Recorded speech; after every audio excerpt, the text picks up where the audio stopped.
bienvenue dans la suite de l'épisode spécial Biologie moléculaire.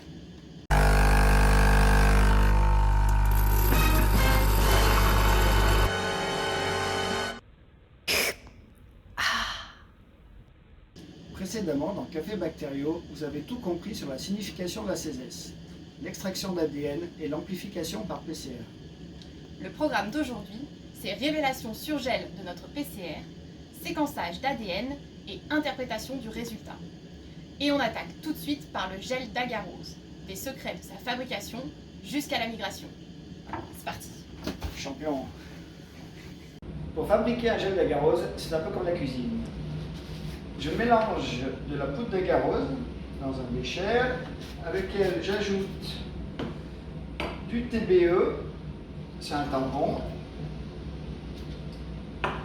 Ensuite, je mets un fil plastique que je perce. Ensuite, je fais chauffer le liquide au micro-ondes pour faire dissoudre l'agarose. J'ajoute du gel RAID qui va venir s'intercaler dans mon ADN s'il est présent. Le gel RAID, qui est l'agent intercalant, se glisse entre la double hélice d'ADN et va émettre une fluorescence qui sera visible en lumière UV. Je mélange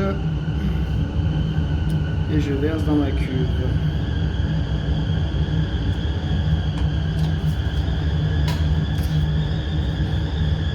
Donc une fois que j'ai coulé mon gel, j'insère un peigne. Après avoir laissé refroidir le gel, je retire le peigne. Mon gel est prêt.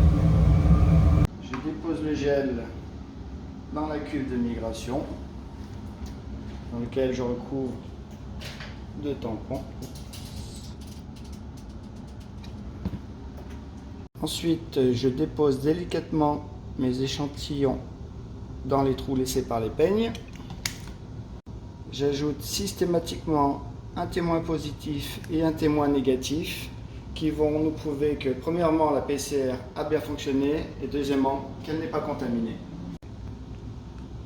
Je dépose également un ladder, c'est une échelle de poids moléculaire qui va permettre de vérifier la taille de l'ADN. En fonction du couple d'amorces choisi, la taille de mon ADN amplifié peut varier. En comparant ma bande à l'échelle moléculaire et au témoin positif, je vois si mon ADN est bien à la bonne taille. Et c'est parti pour une demi-heure de migration. L'ADN est chargé négativement à cause des groupements phosphates présents dessus. La tension électrique appliquée va donc faire migrer l'ADN vers la cathode, qui est l'électrode avec des charges positives. La distance de migration de l'ADN va dépendre de sa taille. Les plus petits fragments migreront plus vite et donc plus haut. Donc chaque bande observée sur le gel correspond à un ensemble de fragments d'ADN d'une taille donnée. Et l'intensité des bandes est proportionnelle à la quantité d'ADN présent. Pour révéler mon gel, je le dépose sur le support du lecteur UV. Donc l'UV permet de visualiser l'ADN grâce à l'agent intercalant qui est intégré dedans. On utilise ensuite un logiciel ImageLab qui va nous permettre de modifier la photo, modifier le contraste, la saturation et on peut également ajouter des annotations. Ensuite, on enregistre la photo et on l'imprime pour la validation des résultats. Voici la photo du gel obtenu. Vous voyez ici le ladder, l'échelle de poids moléculaire, le témoin positif qui est bien positif et le témoin négatif négatif. Et voici le résultat de notre PCR. Oh là là, c'est positif, on voit nettement une bande. Et qu'est-ce qu'on fait ensuite ? Ensuite, toute PCR CESES positive est envoyée en séquençage afin de déterminer la séquence précise du gène et donc l'espèce de la bactérie à laquelle il appartient. Nous ne réalisons pas nous-mêmes le séquençage, mais je vous en explique le principe. L'ADN amplifié est dénaturé par la chaleur pour séparer les deux brins. Ensuite, on met une amorce complémentaire du brin à séquencer, une enzyme, et on répartit le mélange dans 4 tubes. On ajoute des bases d'ADN normales et des bases modifiées, mais un seul type de base modifiée par tube. Dans chaque tube, l'ADN polymérase va fabriquer le brin complémentaire, mais va être stoppé par la base modifiée, ce qui va donner des fragments d'ADN de taille différente, finissant systématiquement par la base modifiée. On va ensuite utiliser le principe de l'électrophorèse pour différencier la taille des fragments d'ADN de chaque tube. C'est le même principe que précédemment, l'ADN migre vers les charges positives en fonction de sa taille. On peut ainsi retrouver la séquence d'ADN initiale. Une fois que nous recevons notre séquence d'ADN, il faut l'interpréter. Donc, première étape, on vérifie la qualité de la séquence obtenue. Voici 2 exemples. Donc, chaque pic de couleur correspond à une base d'ADN ATCG. Sur le premier chromatogramme, vous voyez que les pics sont bien distincts. C'est une belle séquence, on va pouvoir l'analyser.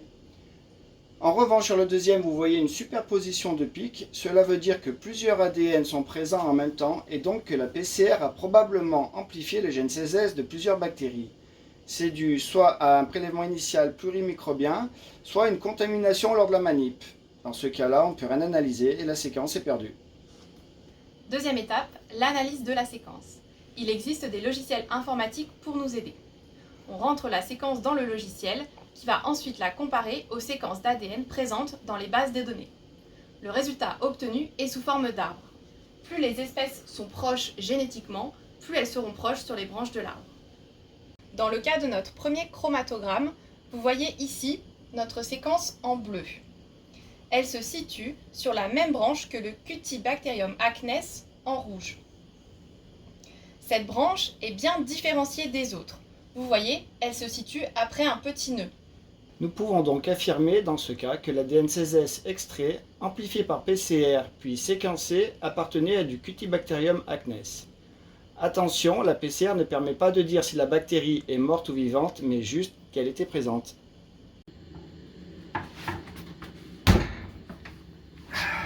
Et voilà, la PCR C16 n'a plus de mystère pour vous.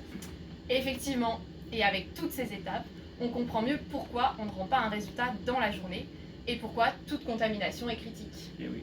Merci à tous et on se retrouve dans le prochain épisode pour un nouveau sujet. Honneur of équipe de France. Bon, maintenant, on va se fier un peu.